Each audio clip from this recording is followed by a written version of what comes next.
Inicio grabación, Ángel. Perfecto. Bien, buenas tardes. Muchas gracias por continuar en el simposio.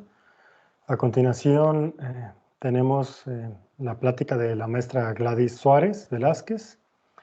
La maestra es ingeniero electricista por el Tecnológico de Ciudad Madero, maestra en tecnología avanzada por el Politécnico Nacional, candidata a doctora en ingeniería eléctrica por la UNAM y candidata a doctora en gestión y transferencia del conocimiento por el UAT. Se ha desempeñado como jefa de optimización en CFE en la división Centro Oriente en la zona Tula Hidalgo. Cuenta con 10 años de experiencia en investigación sobre creación e incorporación de dispositivos electroquímicos aplicados a la energía y solución de problemas de calidad de la red eléctrica. Actualmente es profesora en la Universidad Politécnica de Victoria, donde se dedica al área de investigación de materiales aplicados a la energía. Bien, muchas gracias, maestra. Por favor, tienes la palabra. Gracias, buenas tardes. Pues primero que nada, muchas gracias por la invitación. Hoy les voy a hablar un poquito sobre lo que es el desarrollo de materiales para almacenamiento de energía, un poquito de la introducción y al final pues voy a comentar un poquito de lo que se está trabajando en la universidad donde yo trabajo, ¿verdad? ¿Sí me escuchan? ¿Sí se ve bien la presentación? Sí, se escucha bien. Ok. Bueno, entonces, lo que vamos a hablar hoy es desarrollo de materiales para almacenamiento de energía. Entonces, esto de que surge todo lo que es almacenamiento de energía, surge debido a que últimamente se ha tomado muy en consideración lo que es el agotamiento de los combustibles fósiles.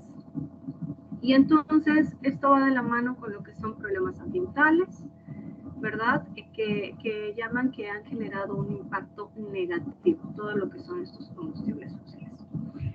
Entonces, hay una curva que nosotros conocemos que se llama la curva de Hoover. Y en esa curva es la que se encuentra abajo. En esta parte. Disculpa, maestra Gladys. Creo que estás compartiendo al revés porque nosotros no estamos viendo la siguiente diapositiva. Nos quedamos en la imagen de presentación. A ver ahí, ¿no?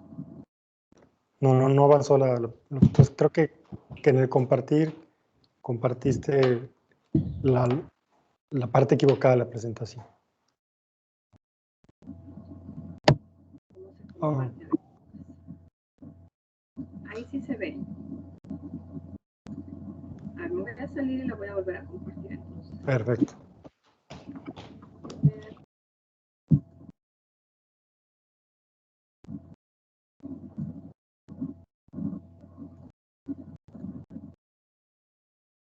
Ahí está.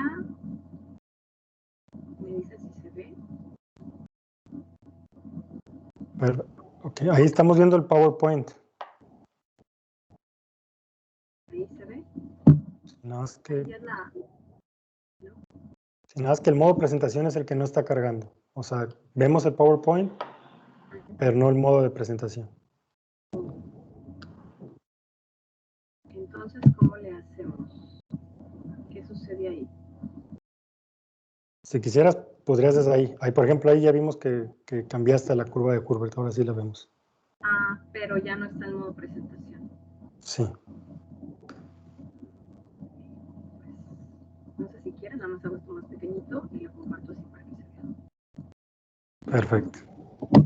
Ok, entonces les comentaba que aquí teníamos una curva de Hoover y entonces la curva nos dice que hay un cierto agotamiento en lo que son los combustibles fósiles. Entonces nos dice, va en los años de 1850, pues va aumentando el uso, ¿verdad?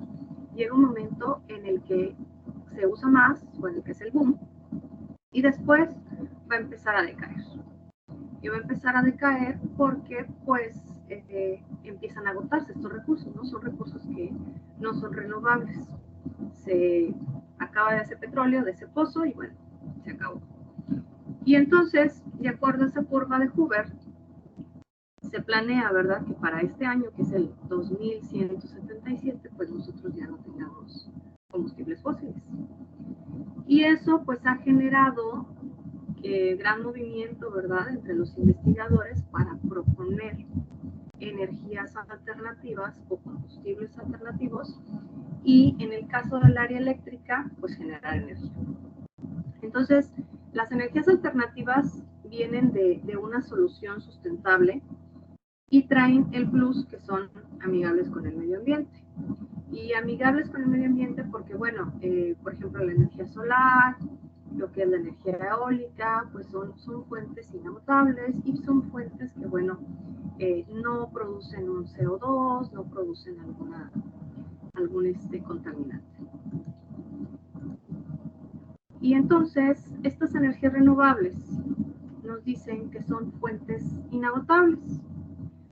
De estas energías renovables, pues ya hay muchas que se usan, ¿no? O sea, por ejemplo, la energía hidráulica, pues ya se utiliza. La energía maremotriz, pues está también utilizándose, aunque en menor, no es tan famosa como las demás, ¿verdad? Tenemos la energía geotérmica, que es el calor generado en la tierra y que, bueno, la pueden utilizar. La energía eólica, la solar y la biomasa.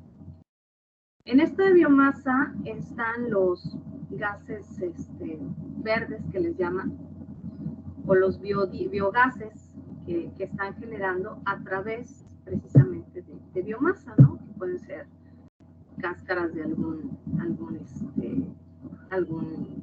fruta, etc. Pero de estas energías renovables, les comentaba, pues las que están ahorita en mayor auge, pues son la energía eólica y la solar. Aquí, por ejemplo, en Tamaulipas, que es donde yo estoy, la energía eólica, aquí tenemos dos parques eólicos. Tenemos el parque eólico de Tres Mesas, que le llaman, y tenemos otro, ¿verdad? Están a las salidas de Victoria, están entre lo que es la carretera Tampico-Victoria, más por Llera, y allí tenemos una instalación de estas, ¿verdad? De equipos eólicos. Y solares tenemos a pequeña escala, las tenemos en lo que es donde están las oficinas de gobierno, acá en Tamaulipas, en Ciudad Victoria. Tenemos todo el estacionamiento, está con el techo de celdas o de paneles solares.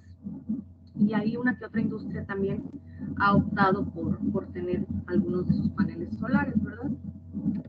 Pero esto más como a escala más pequeña, como escala de distribución. Las energías alternativas tienen una relación con el almacenamiento de energía. Entonces, tenemos aquí un diagrama en donde vemos fuentes convencionales, que son pues las fuentes que nosotros conocemos derivadas del petróleo, ¿verdad?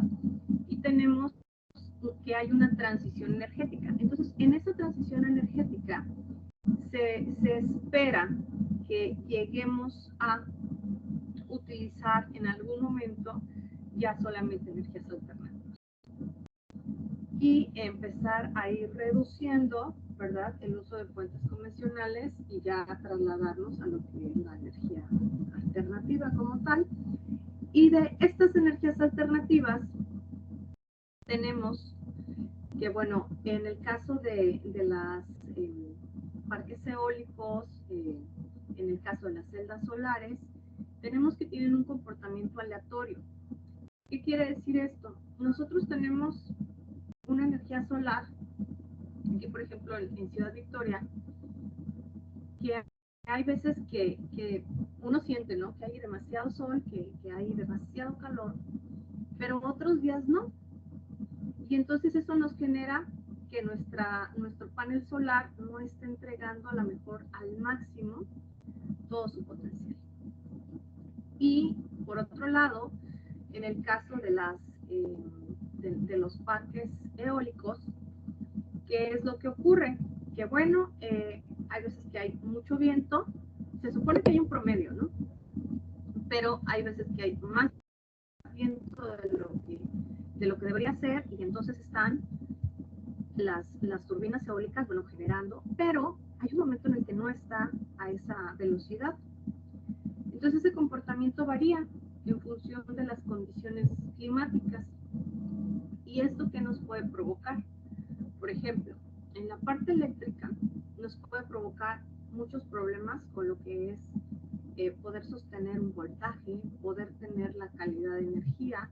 La calidad de energía es que en el caso de que lleguen a entregar de más o en el caso de que lleguen a entregar de menos, ¿qué es lo que pasa con el usuario final?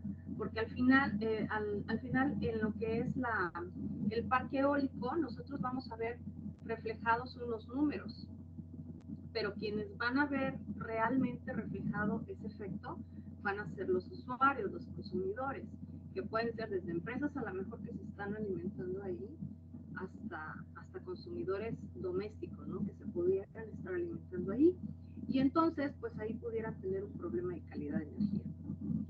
En el caso de las smart grids, que son fuentes renovables, pero a pequeña escala, que son directamente las que alimentan, ¿verdad?, a lo que es ciertas casas o ciertas cargas pequeñas. En ese caso, también ellas tienen un comportamiento aleatorio. Sin embargo, como no se transmite toda esa energía, sino que se queda allí dentro de los mismos usuarios, ¿qué es lo que hacemos? Le ponemos baterías, o es lo que comúnmente se hace, ¿verdad? Poner baterías. Y en estas baterías, pues, son los almacenadores de energía. Entonces llegamos a que las energías alternativas no son lo mismo que los almacenadores de energía. Los almacenadores de energía pudieran funcionar como una energía alternativa para ciertas aplicaciones. Sin embargo, toda energía renovable, toda energía nueva, ¿verdad?, con un comportamiento aleatorio, requiere de dispositivos de almacenamiento de energía. Entonces, todo el mundo ahorita está buscando la energía alternativa, busca poner paneles solares, busca poner parques eólicos.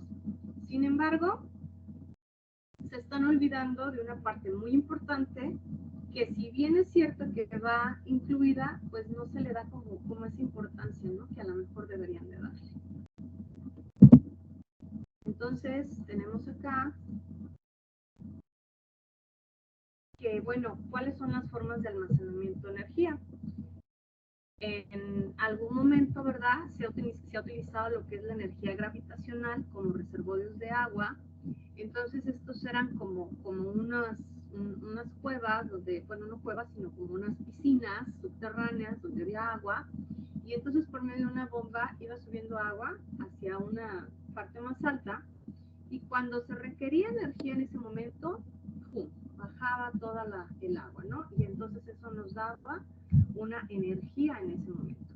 Estaban los compresores de aire, después fueron evolucionando hacia lo que era la energía cinética de los Firewall o volantines de inercia, que les llaman, los campos magnéticos inductores, y después vino esa parte de la energía electroquímica de las baterías.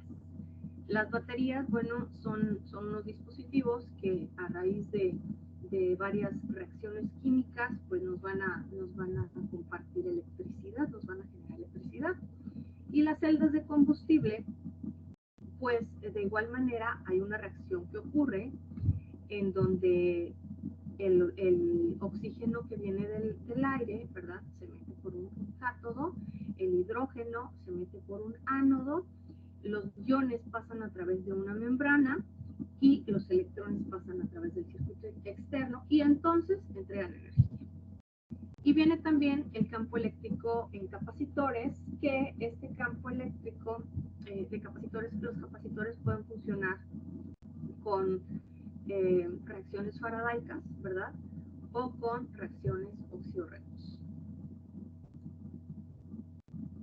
Y tenemos aquí la representación de las tecnologías del almacenamiento, tenemos los tiempos de descarga y tenemos las potencias. Entonces nosotros podemos observar aquí que efectivamente el bombeo, el aire comprimido y lo que son los dispositivos electromagnéticos, que son como los inductores que les dije, las bobinas, pues tienen una potencia muy alta y tienen un tiempo de descarga pues, muy alto. Sin embargo, poner un bombeo, poner comprimido o poner una de estas dispositivos son muy costosos.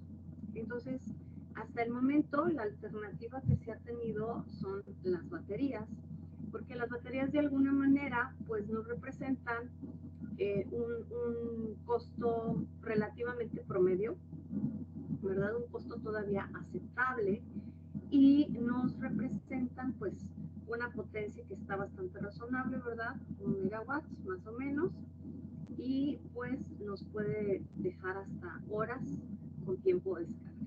¿Qué quiere decir?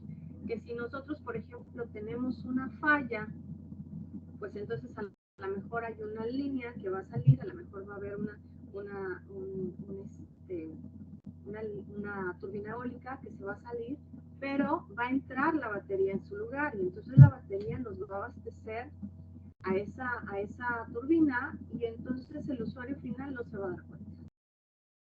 A lo mejor en el momento en el que va a cambiar esa parte, en el momento en el que sale la línea y en el momento en el que entra la batería a alimentar, ¿verdad?, a los usuarios, pues en ese momento a lo mejor van a ser unos segundos, pero no va a ir más allá de eso, ¿no? O sea, el usuario final va a estar bien, va a tener calidad de energía, no se va a quedar sin horas de energía eléctrica. Aquí dependiendo también para qué situación, ¿no? También, por ejemplo, hay aplicaciones dentro de pues, los controles y entonces ahí utilizan baterías a lo mejor de minutos. Pero cuando ya utilizan baterías así que son baterías de horas, que nos pueden alimentar horas, es cuando realmente pues se requiere que respalden, ¿no? Algún dispositivo de energía alternativa para que, bueno, el usuario final no tenga ninguna complicación. Aquí también tenemos que, por ejemplo, las baterías tienen un tiempo de respuesta.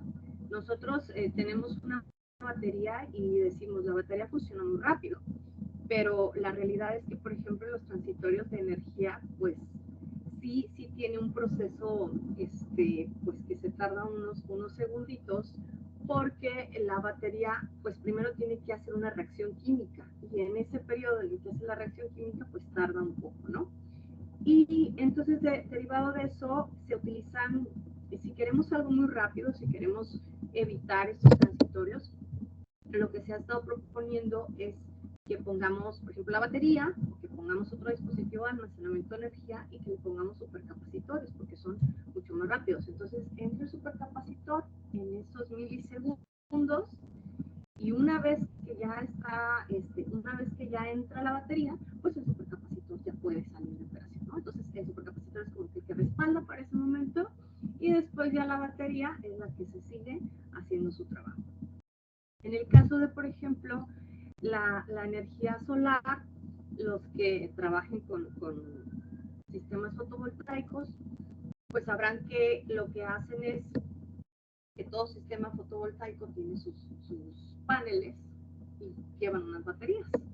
Entonces, toda esa energía que se está generando en el día, pues la almacena en las baterías para que en la noche pues puedan tener energía eléctrica, ¿no? Si no, pues no tendría ningún caso estar instalando paneles solares y que nada más pudieran dar energía eléctrica pues mientras estuviera la luz del sol, ¿no? Entonces, los paneles solares por lo general traen su batería entre los dispositivos que se conectan y entonces pues en cuanto hay flujo de radiación solar que le llaman, pues se va alimentando esa batería y en la noche entonces ustedes por eso ven que donde hay paneles solares, ¡pum!, en la noche están las luces, pero es por eso, porque se almacena ahí, ¿no? Es un dispositivo de almacenamiento de energía. Y tenemos pues aquí los dispositivos electroquímicos, que eran los que les comentaba. Aquí incluí la celda de combustible porque la celda de combustible se está proponiendo en varias investigaciones que he estado viendo, se está proponiendo como un dispositivo de almacenamiento de energía. Las celdas de combustible pueden ser tanto como energías alternativas como dispositivos de almacenamiento. Entonces, por ejemplo, si nosotros tenemos un Smart Grid y estamos alimentando un sistema, nosotros podemos tener una celda de combustible para que alimente cuando el otro sistema pueda tener una falla. Lo que sí es que si la batería era lenta, pues la celda de combustible es un poquito más lenta. Es este dibujito, el segundo dibujito que tenemos aquí, porque pues de aquí a que entra el oxígeno en el cátodo, que entra el hidrógeno en el ánodo, el hidrógeno se va a estar alimentado, ¿verdad?, de un tanque de hidrógeno. Entonces, en esa reacción, pues se lleva unos segundos. ¿Qué están haciendo? De igual manera, ponen un supercapacitor y ese supercapacitor es el que se encarga de los milisegundos de los transitorios y después entra la celda de combustible. La celda de combustible es un dispositivo que tiene como ventajas que, pues mientras esté alimentando de hidrógeno, él va a seguir y seguir trabajando, pero se tiene que estar alimentando de hidrógeno. ¿Cuáles son las desventajas que tiene la celda de hidrógeno o la celda de combustible? Que el hidrógeno, pues es costoso, tenemos que encontrar, a pesar de que el hidrógeno es muy abundante en la naturaleza, es muy difícil de almacenar. Entonces, el hecho de que sea difícil de almacenar, pues hace que esto sea un poquito costoso, ¿verdad? O sea, hace muy complicado el traslado y demás. Además, tiene unos dispositivos en los electrodos que se llaman catalizadores, que están hechos de platino o de, ahorita ya le están poniendo como una capita de platino, ¿verdad? Y entonces pues el platino también es costoso. Entonces esa opción es como que muy buena, pero pues resulta contraproducente en el aspecto de costo, ¿no? O sea, no sale muy viable estar utilizando una celda de combustible, más por la dinámica lenta que tiene. Y bueno, tenemos por otra parte los supercapacitores que cargan y liberan energía más rápidamente. Entonces esos son rápidos, sale una línea, entran los supercapacitores y elimina los transitores. No es que los elimine, sino que actúa tan rápido que se hace en un tiempo muy pequeñito todo eso, a comparación de sus compañeros que son la batería y la celda de combustible. Entonces, bueno, de estos dispositivos de energía, bueno, aquí lo tenemos, ¿verdad? Tenemos que la batería pues se basa en óxido reducción y tenemos plomo ácido, níquel cadmio, ion litio, y bueno, la reacción es reversible, ¿no? Entonces la batería se carga, se descarga y se recarga. ¿Qué es lo que pasa aquí? Aquí, bueno, también tenemos que las baterías tienen un tiempo definido de operación y pues muchas veces el electrolito pues es contaminante. Entonces, pues, ¿cuál es la ventaja que tiene? Que son económicas.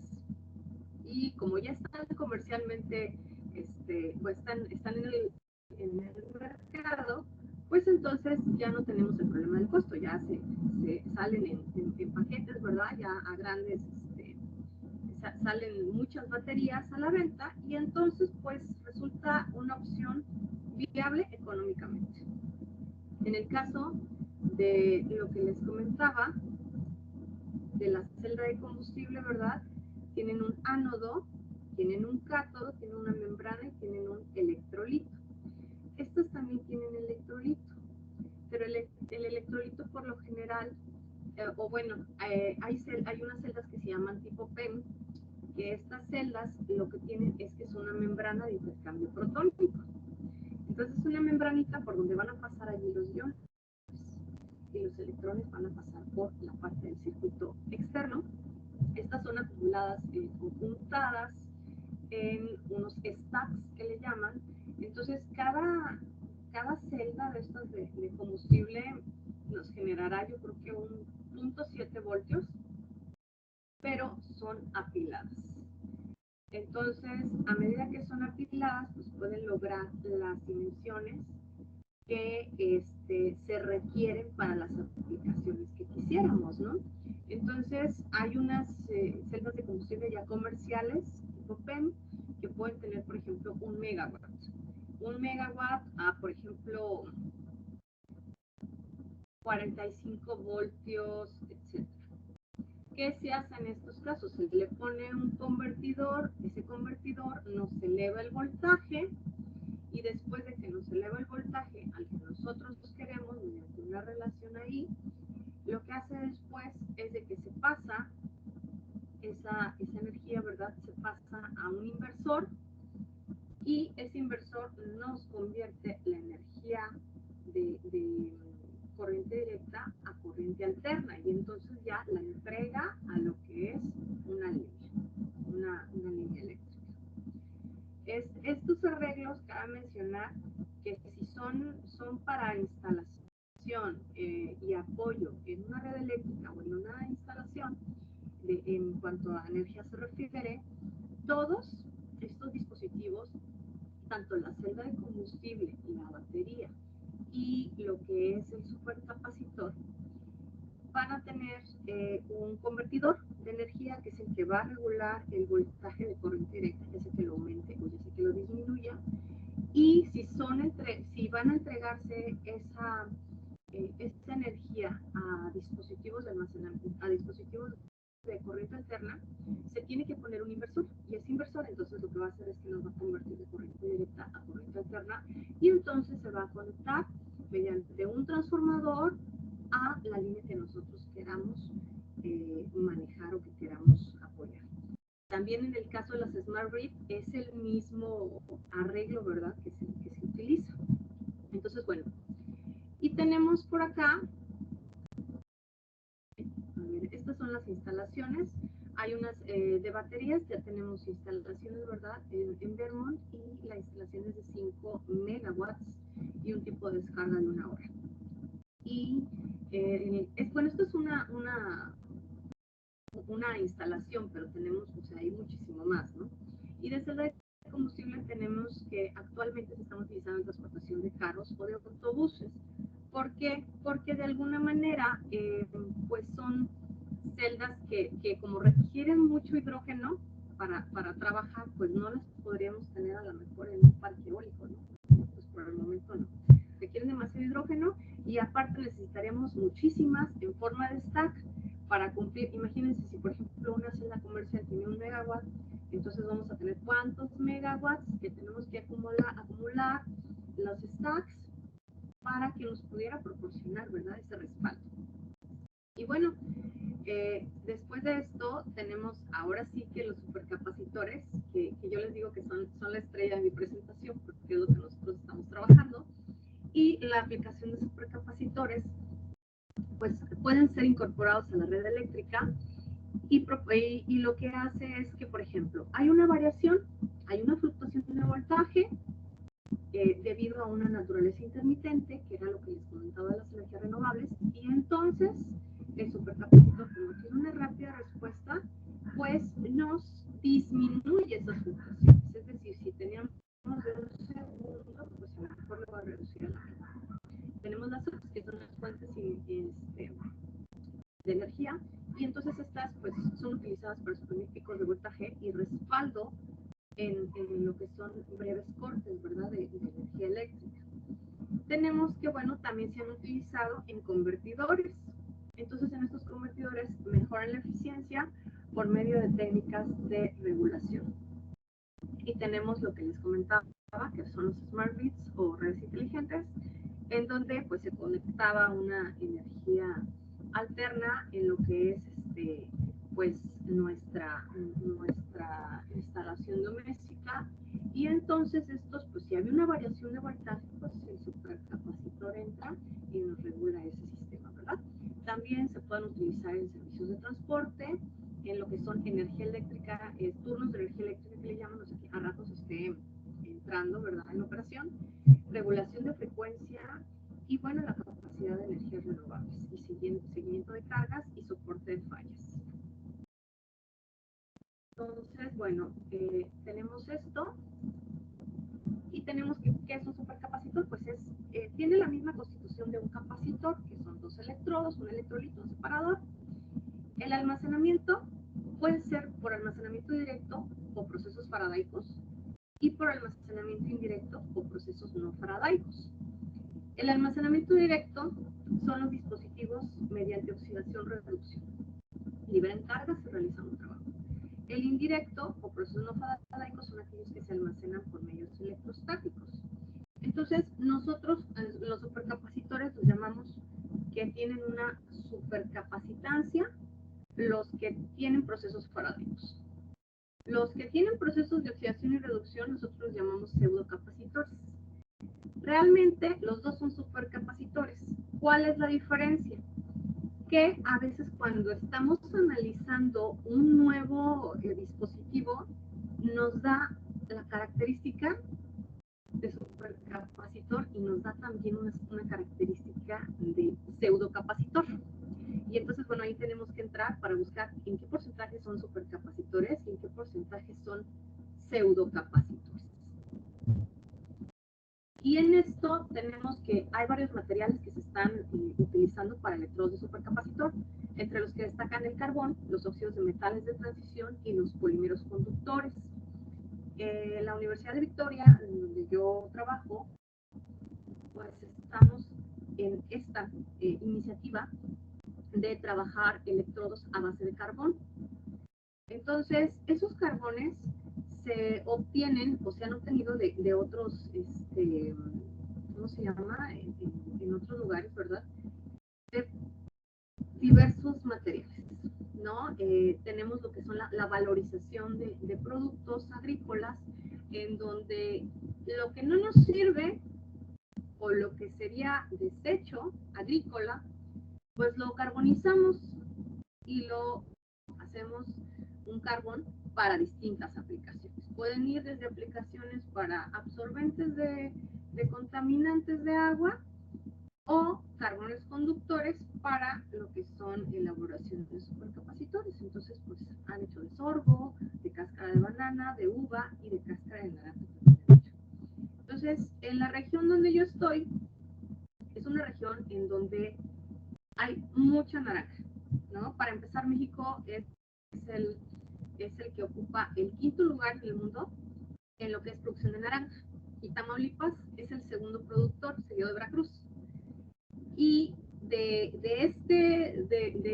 que Tamaulipas es el que representa el segundo lugar en producción de naranja, pues tenemos que toda la zona citrícola pues se encuentra cerca de donde nosotros estamos, ¿no? Que es Ciudad Victoria, y de allí pues está Padilla, Güemes, Hidalgo, Llera, González, que son lugares que están, yo creo que máximo 2 horas en camión, pues en carro es mucho más rápido de llegar de aparte de Victoria. Entonces, estamos hablando que es como un circulito en donde tenemos toda la zona citrícola.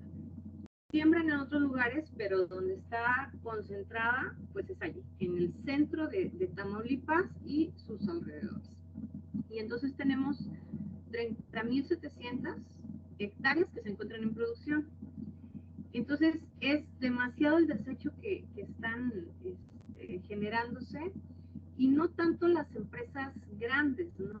O sea, tenemos jugueras industriales, no tanto eso, sino que los pequeños, los medianos comerciantes, por ejemplo, los que tienen sus jugueras en determinadas regiones, esos son los que nos están dando muchísimos desechos, porque lo que son las jugueras, pues los venden o los dan para lo que son alimento de ganado, etcétera. Pero los que quedan, o sea, los medianos productos, los medianos, ¿cómo se llama? Consumidores, toda esa cáscara que se queda van y va a parar a lo que es ¿cómo se llama? El vertero que le llaman, o lo que es el tiradero municipal. Entonces, mucha la cantidad de cáscara de naranja que está llegando aquí. Y nosotros lo que proponemos es carbonizarlo y obtener carbones conductores, pero para aplicación de supercapacitores. Entonces, para esto se requiere, los carbones se pueden hacer siempre y cuando se elimine el oxígeno. Si nosotros eliminamos el oxígeno, vamos a obtener carbón. Si nosotros no lo eliminamos, vamos a obtener cenizas. Pero para que nosotros tengamos un carbón conductor, es decir, un carbón que pueda conducir, un carbón que pueda servir para aplicaciones electroquímicas, nosotros necesitamos una temperatura de entre 300 y 1000 grados, con una eliminación total o parcial de oxígeno. Puede ser una eliminación parcial y entonces nos va a quedar carbón y nos van a quedar cenizas, pero vamos a obtener carbón al fin y al cabo. Pero si nosotros lo hacemos en pura, en una atmósfera de oxígeno, una atmósfera de aire, nosotros vamos a obtener cenizas a partir de 400 grados. Y entonces la característica que nosotros buscamos es que tengan microporos, mesoporos y macroporos. Es decir, la medida, ¿no? Y una estructura grafítica ordenada, como pues, ¿cómo se llama? Difractograma que está aquí, en donde necesitamos nosotros que estos piquitos, ¿verdad?, se observen. Los picos, las bandas características de la estructura del carbón están entre 20 y 40, si se fijan son como unas pancitas que están ahí, entre 20 y 40 y en el eje X, y entre lo que es 40 y 50, son dos pancitas, una entre 20 y 30 y una entre 40 y 50. Entonces, si esas pancitas se ven redonditas, nosotros vamos a tener que es carbón. Pero a medida que las pancitas se van haciendo más afiladas, nosotros vamos a obtener grafito o una estructura grafítica. Y eso nos va a dar un carbón conductor. Esto por lo general, pues se puede facilitar si nosotros agregamos nitrógeno, azufre o oxígeno. Y tenemos pseudocapacitancia faradaica adicional. Entonces, bueno, aquí tenemos una metodología que nosotros estamos haciendo, obtenemos la materia prima, la limpiamos, la secamos, la deshidratamos a 120, 140 grados durante unas 8 a 10 horas, le damos un pretratamiento. El pretratamiento no siempre lo hacemos, porque primero sacamos las características sin pretratamiento y sin posttratamiento. Pues es decir, de aquí de la deshidratación se pasó a carbonizar. Y lo que queríamos saber es si efectivamente solo nos podía dar esa estructura grafítica, porque si solo nos podía dar estructura grafítica, pues quería decir que entonces si le aplicamos un pretratamiento, posttratamiento, pues iba a salir mejor. Entonces nosotros ahorita nos brincamos pretratamiento y posttratamiento y nos fuimos directo a la carbonización. Y de ahí obtuvimos pruebas de caracterización para los capacitores. Nosotros tenemos aquí el carbón que obtuvimos, tenemos una foto del carbón obtenido del lado del flavedo. La cáscara de naranja, la parte blanca se llama albedo y la cáscara amarillita, la parte de exterior es el flavedo. Y entonces esta, hagan de cuenta que queda de un lado, queda como opaco del lado del albedo, y del lado del flavedo queda así como brillosito debido a los aceites que tiene la cáscara. Y esta es la imagen que nosotros tenemos.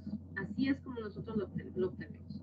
Tenemos así la cáscara, la cortamos en pedacitos, la secamos y luego la carbonizamos y así nos queda.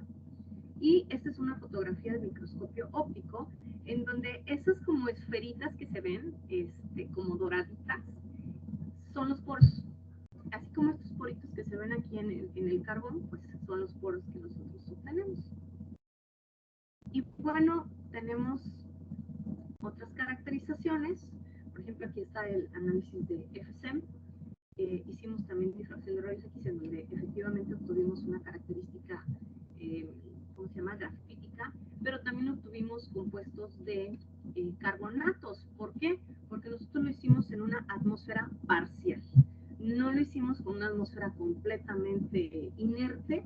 No tenemos un horno de esos, entonces pues hicimos por ahí un arreglo físico para tratar de que nuestras muestras no estuvieran en un contacto directo con la parte de la atmósfera del aire, y eso nos ocasionó ciertos carbonatos que bueno, vienen de las cenizas en un 10% de los crisoles que nosotros teníamos, ¿verdad? Y esta es la imagen. Estos así como cuadritos chiquititos que están ahí, pues son los carbonatos que salieron, y bueno, pues ahí se pueden observar unas estructuras irregulares. En otras fotografías que tengo, que no las puse aquí, ¿verdad? Son estructuras tridimensionales y, ¿cómo se llama?, irregulares, como tipo cuerdas, pero de tamaño irregular. Y tenemos la evaluación electroquímica. Aquí nosotros podemos observar cuando nosotros tenemos un material que puede ser utilizado para capacitor, nosotros vamos a observar esta forma. Vamos a observar como un rectángulo. Entonces, entre mejor esté definido el rectángulo, quiere decir que nosotros ahí tenemos un comportamiento capacitivo.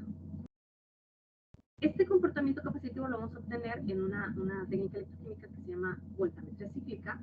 Y entonces ahí nosotros tenemos, si se fijan, bueno, tenemos ahí el rectángulo. Y esos piquitos que vemos así en un extremo del 1.2 en la parte superior y del 0 en la parte inferior, esos son las pseudocapacitancias que les decía. Quiere decir que nosotros tenemos unos carbones que están utilizando carga-descarga con reacciones faradaicas, pero tenemos óxido redox en los piquitos que tenemos. Eso quiere decir la pseudocapacitancia. Y entonces, bueno, nosotros hicimos de estas curvas, sacamos la capacitancia de cada muestra, ¿verdad? De cada velocidad. Estas pruebas se hicieron desde los 10 milivoltios hasta los 30, 10, 15, 20, 25, 30. Y entonces aquí tenemos, cuando está en 30, pues nosotros tenemos que baja a 260. Cuando está en 10, está en 288. Entonces, pues tenemos una muy buena capacitancia. Tenemos unos 260, suponiendo que es el más bajo, 260 faradios sobre gramos. Aquí están las tablas comparativas de otros trabajos y entonces observamos que lo que se ha encontrado, pues está la atmósfera que nosotros hicimos, ¿verdad? La tomamos a esta velocidad, está en 270 y el orange peel en una atmósfera inerte está en 275. Entonces quiere decir que estamos dentro del rango, lo estamos obteniendo bien y bueno, podemos tener una muy buena valorización de lo que es ¿cómo se llama? La cáscara de naranja para lo que son carbones y aquí eran 260. Entonces tenemos que la valorización de la cáscara de naranja en la región permite la obtención de carbón conductor para aplicaciones electroquímicas como supercapacitores. Cabe aclarar que estos se evaluaron en lo que es ácido sulfúrico al 1 molar. Y tenemos, bueno, que por medio de voltametría cíclica se obtuvo una capacitancia de 260 para el material sintetizado, que era lo que veíamos acá. Estaba que 260 era la más baja, ¿verdad? Ya graficándolo. Y pues que estaba dentro del rango de los materiales de los carbones sintetizados con otro material. Y bueno, el resultado de la capacitancia pues nos ubica o los ubica los carbones como un competidor para la elaboración de electrodos para supercapacitores. Y bueno, ¿qué es lo que nos resta? Estas son las referencias que se utilizaron y ¿qué es lo que nos resta? Nos resta estar viendo el comportamiento de estos carbones en lo que es la carga-descarga, los ciclos que tiene, para poderlo proponer para lo que son aplicaciones eléctricas. Y bueno, pues esta es mi presentación. Muchas gracias. Y si tuvieran alguna pregunta, pues aquí estamos. Bueno, muchas gracias, maestra Gladys. Muchas gracias por su interesante presentación. Bueno, pues pasamos al momento de las preguntas. No sé si alguien quisiera lanzarle alguna pregunta a la maestra. Del público no tienen alguna inquietud. Yo sí tengo un par de inquietudes, maestra.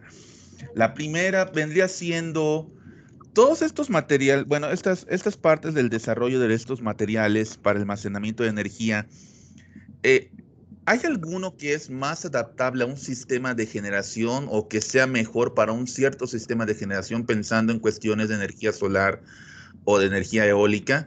¿O esto es completamente invariante y depende más de otro tipo de condiciones? Depende más bien de las características de carga-descarga para qué aplicaciones. Si por ejemplo tenemos unos ciclos de carga-descarga que nos puedan aguantar mucho tiempo, entonces a lo mejor podría ser una buena aplicación para lo que era lo que les decía, ¿no? Que nos pudiera sostener ahí un tiempo prolongado.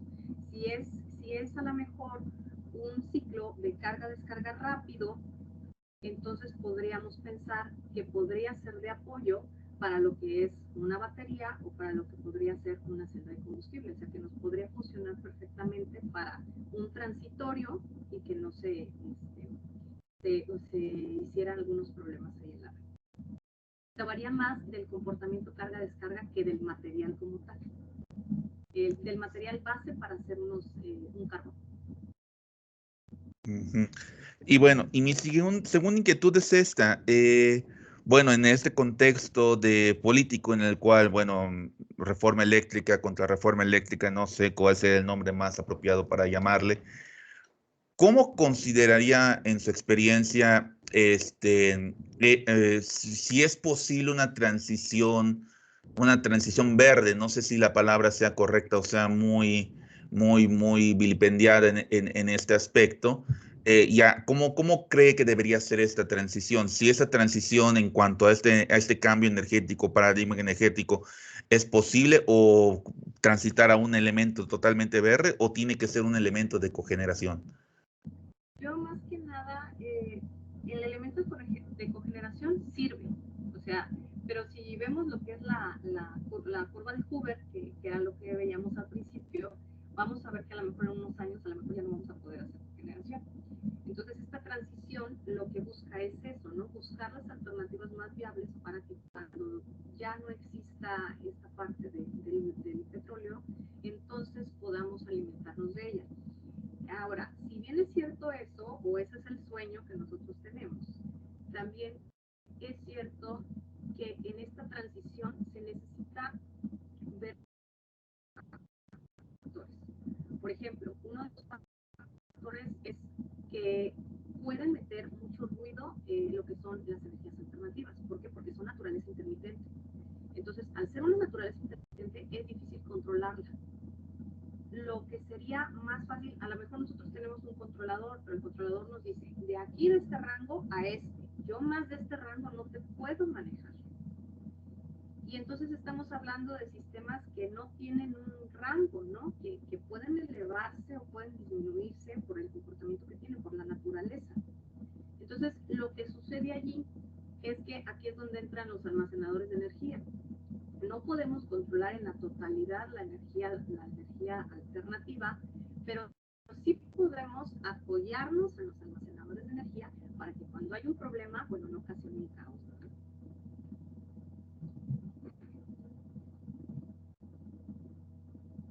No se oye su micrófono. No le escucho. Perdón, no tenía encendido el micrófono, suele pasar en muchas ocasiones. Bueno, maestra, pues muchísimas gracias. Nada más comparto ahora mi pantalla, un momento.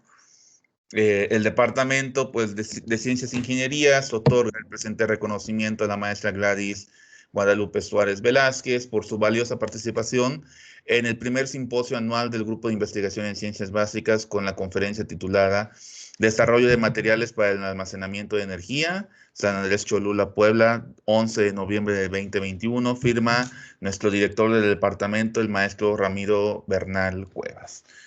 Y pues muchísimas gracias, maestra, un tema sumamente de actualidad, muy interesante, y pues esperamos en la medida en el futuro, pues de alguna manera seguir de cerca estos temas y pues seguir intercambiando estas ideas y estos conceptos. Claro que sí, muchas gracias a ustedes. Aquí quedo a disposición. Hasta luego. Hasta luego, muchísimas gracias.